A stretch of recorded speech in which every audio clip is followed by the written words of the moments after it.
এখানে বিষয়টা হচ্ছে যে যৌক্তিকভাবে যে লড়াই হয়েছিল, মুক্তিযুদ্ধের মধ্যে দিয়ে যে অর্জন ছিল, সেই অর্জনগুলোকে ধারণ করতে হবে। ৭২ সংবিধান মুক্তিযুদ্ধের ফসল। হ্যাঁ, এই সংবিধানের ভিতর বহুত কালাকানুন ঢুকে গেছে। এই ব্যক্তির স্বার্থে, দলের, গোষ্ঠীর স্বার্থে সংবিধান পরিবর্তন হয়েছে। এই সংবিধান সংশোধন করা দরকার। নতুন করে তো সংবিধান ভারতে তো কতবার, কত ৯০ না কতবার সংশোধিত হয়েছে, কিন্তু নতুন করে সংবিধান লেখার দরকার নেই। নতুন করে এটাকে প্রজাতন্ত্র ঘোষণা করার দরকার নাই। লাখ লাখ শহীদের রক্তের মধ্য দিয়ে আমরা ১৬ই ডিসেম্বর জয়লাভ করেছি এবং বাংলাদেশ প্রজাতন্ত্র, বাংলাদেশ রিপাবলিক গঠিত হয়েছে। এই রিপাবলিক পরিবর্তন করার এখতিয়ার কারণ নেই।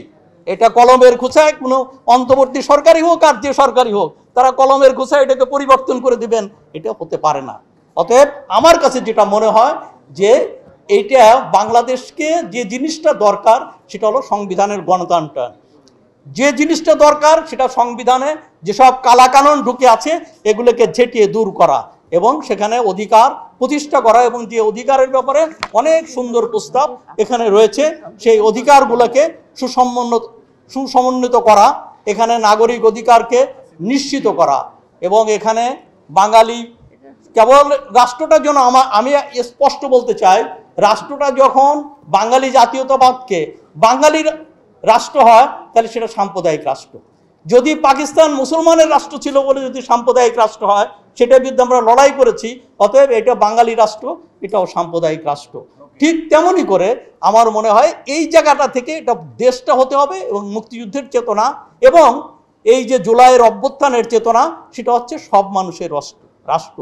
এবং যে শব্দটা এসছে ইনক্লুসিভ সোসাইটি, সমন্বিত, সবাইকে অন্তর্ভুক্তিমূলক সমাজের কথা যেটা এসছে, সবাইকে অন্তর্ভুক্ত করা কি, এবং এই বৌদ্ধবাদের কথা যেটা এখানে যুক্ত হয়েছে, আমি খুব প্রিয় শব্দ আমার, আমি জানাই। কিন্তু বৌদ্ধবাদ, এখানে যদি ধর্মনিরপেক্ষতাকে তুলে দিয়ে বৌদ্ধবাদ বলা হয় তাহলে কি হবে? তাহলে সেই বৌদ্ধবাদের জায়গায় ওখানে রাষ্ট্রধর্ম থাকবে, তাহলে সেই বৌদ্ধবাদের পরিবর্তে এটা মাল্টি থিওলজিক্যাল স্টেটে পরিণত হবে। অর্থাৎ এক ধর্মের রাষ্ট্রের পরিবর্তে বহু ধর্মের রাষ্ট্রের পরিবর্তন হবে।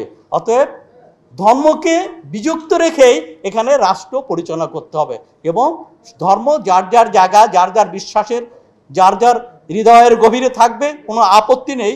কিন্তু রাষ্ট্রকে ধর্মীয় প্রভাবমুক্তভাবে মানুষের কল্যাণে, সব মানুষের, সব সম্প্রদায়ের, সবার কল্যাণে সেটাকে পরিচালনা করতে হবে, এবং এটাই হওয়া উচিত আমাদের আজকের সংস্কারের মূল নীতি।